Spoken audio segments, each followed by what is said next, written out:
Good morning, students. Today we will be discussing a question from topic 15, video D. An unknown compound has the formula CXHYOZ. When 0.200 grams of the compound is burned in oxygen, you'll isolate 0.293 grams of CO2 and 0.12 grams of H2O. What is the empirical formula for the unknown compound? Before we start solving the problem, let's write down what we know. We know that it's a combustion reaction, which means that in the presence of oxygen and heat, we produce carbon dioxide and water. Additionally, according to mass conservation, we know that the mass of carbon and hydrogen in the reactant will equal the mass of carbon and hydrogen in the product.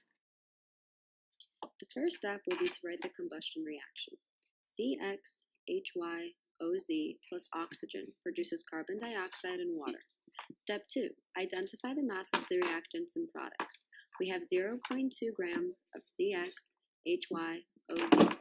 We have 0.293 grams of carbon dioxide, and lastly 0.12 grams of water. Step 3. Isolating carbon and hydrogen to determine the mass of oxygen. We find that there is 0.079 grams of carbon in carbon dioxide and CXHYOZ and 0.013 grams of hydrogen in H2O and CXHYOZ by using dimensional analysis.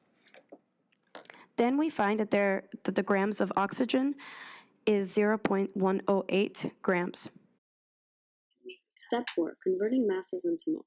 We know that in order to find the moles of each substance, we have to take the grams given of the substance and divide it by its molar mass.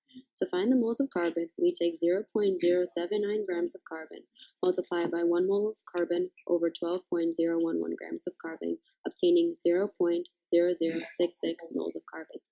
For hydrogen, we take 0.013 grams of hydrogen, multiplied by 1 mole of hydrogen over 1.008 grams of hydrogen, and we obtain 0.0129 moles of hydrogen.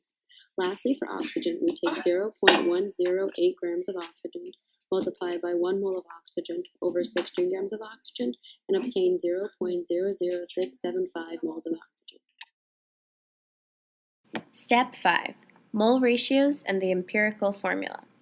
After finding the moles of carbon, hydrogen, and oxygen earlier, now we must divide these values by the lowest common factor.